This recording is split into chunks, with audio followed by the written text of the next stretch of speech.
چند روز از سانحه سقوط بالگرد رئیس جمهور میگذره، اما هنوز برخی سوالات باقی است. اینکه چرا آقای رئیسی زمینی به تبریز بازنگشت و چرا در اون شرایط آب و هوایی پرواز انجام شد.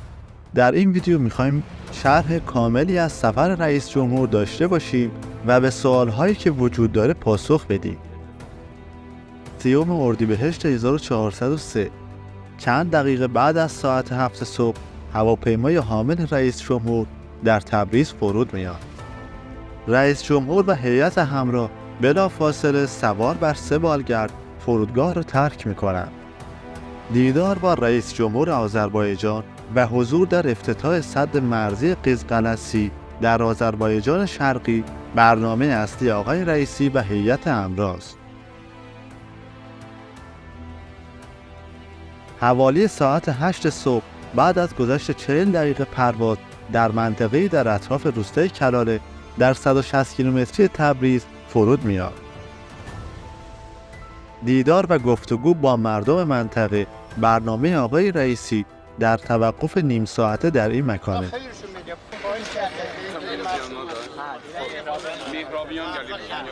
در این مکان آخرین مصاحبه رئیس جمهور با رسانه ملی انجام میشه. حوالی ساعت 9 صبح 3 بالگرد منطقه رو به مقصد سد قزقلسی ترک میکنن و مسافت 60 کیلومتری بین کلاله تا سد رو طی میکنن و ساعت 9:10 صبح در مکان تعیین شده فرود میان. همونطور که قبلا گفتیم دیدار با رئیس جمهور آذربایجان و حضور در آیین افتتاح سد برنامه اصلی آقای رئیسی و هیئت همراه.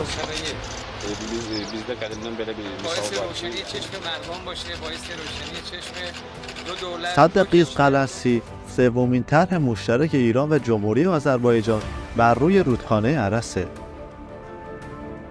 پس از پایان مراسم رئیس جمهور نماز ظهر رو در محل سد به جا آورده و آماده عزمت به تبریز میشه. اما چرا رئیس جمهور زمینی و با خودرو به تبریز بازنگشت؟ سد قزقلسی در نقطه صفر مرزی در 10 کیلومتری شهرستان خداآفرین و در 245 کیلومتری تبریز واقع شده. مسافتی که طی کردن اون به صورت زمینی و با خودرو حدود 4 ساعت زمان می‌برد. 3 بالگرد در ساعت 13:10 عازم تبریز میشن. بالگرد حامل رئیس جمهور در وسط 2 بالگرد دیگه قرار داشت و آرایش بالگردی نیز از بالا به پایین به صورت پلکانی و راست به چپ بود. مدت پرواز تا مقصد یعنی تبریز 1 ساعت و 15 دقیقه تعیین شده. وضع هوا در لحظه پرواز چگونه بود؟ این تصاویر از لحظه پرواز بالگرد هاست و همونطور که میبینید هوا نسبتاً ابریه اما خبری از بارش و مه نیست. گزارش هواشناسی هم آغاز بارش ها رو در ساعات بعد از ظهر پیش بینی کرده. ساعت بعد از ظهر بر شدتش افزوده میشه. تصاویری که اهالی منطقه از یکی از بالگردهایی در آسمان لحظاتی قبل از سانحه ثبت کرده هم وضع هوای مسیر رو نشون میده.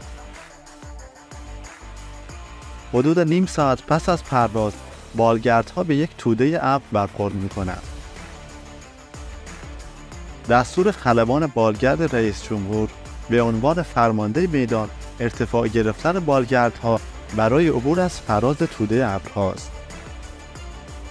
2 بالگرد با این دستور از توده ابر عبور کرده و پس از حدود 1 دقیقه خود را به بالای ابرها میرسونند. این عکس رو رئیس دفتر رئیس جمهور از بالگرد شماره 3 و پس از رسیدن بر فراز ابرها گرفته. شواهد موجود نشون میده جز همون توده ابر در باقی مسیر از ابرها و مه خبری نیست. هنگام عبور بالگردها از توده ابر ارتباط بالگرد رئیس جمهور با 2 بالگرد دیگه قطع میشه و تلاش برای برقراری تماس و جستجو برای یافتن نشونه‌ای از بالگرد عامل رئیس جمهور بی‌نتیجه است. تصاویری که یکی از همراهان از لحظه جستجو ثبت کرده نشون میده توده ابر موجود دید رو محدود کرده و با این شرایط جستجوی هوایی بی‌نتیجه است. به همین دلیل حوالی ساعت 14 دو بالگرد دیگه تصمیم به فرود در محدوده معدن مثل سنگون میگیرند تا کار جستجو برای یافتن نشونه از بالگرد سوم در زمین ادامه پیدا کنه. همراهان پس از رسیدن به زمین تلاش میکنند تا با سرنشینان بالگرد حامل رئیس جمهور تماس برقرار کنند.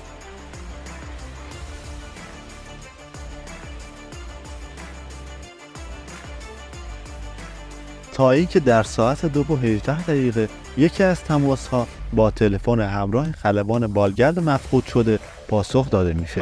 بقیه کجان؟ یعنی دور بر شما نیست. برقراری این تماس امیدها رو برای زنده بودن سرنشینان بیشتر میکنه.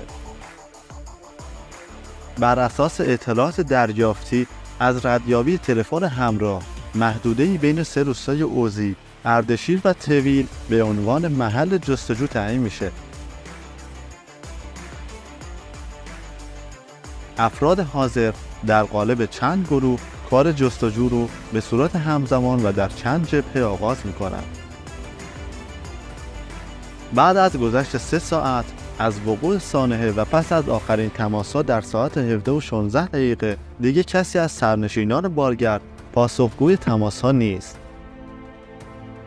3 ساعت پس از مفقود شدن بالگرد، مه غلیظی منطقه رو فرا میگیره و طبق پیشبینی‌های هواشناسی سامانه بارشی فعالیت خودش رو آغاز میکنه.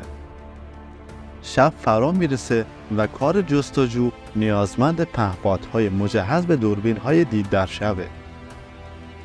به گفته رسانه‌ها به دلیل نزدیکی به محل حادثه و سرعت در کار، پهپادی از کشور ترکیه به کمک میاد. این پهپاد نقطه‌ای رو به عنوان محل بالگرد سانحه دیده مشخص میکنه.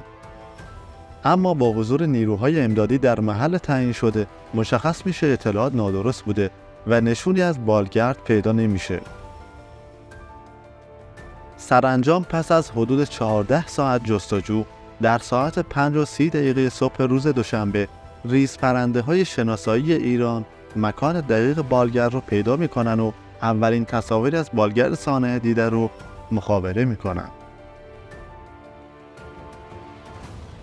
تصاویر نشون میده بالگرد در محدوده‌ای بین روستای اوزی و تویل سقوط کرده و همه سرنشینان اون هم در این سانحه به شهادت رسیدند. گزارش‌های اولیه نشون میده که بالگرد در مسیر از پیش تعیین شده بوده و از اون خارج نشده. آثار اصابت گلوله یا موارد مشابه اون در اجزای باقی مانده بالگرد مشاهده نشده و بالگرد پس از برخورد با ارتفاع دچار آتش‌سوزی شده. البته این یک گزارش اولیه بود و گزارش‌های دقیق‌تر رو کمیته ویژه ستاد کل نیروهای مسلح باید ارائه کنه. اگر اطلاعات بیشتری از این سانحه به دست اومد حتما براش ویدیو میگیریم.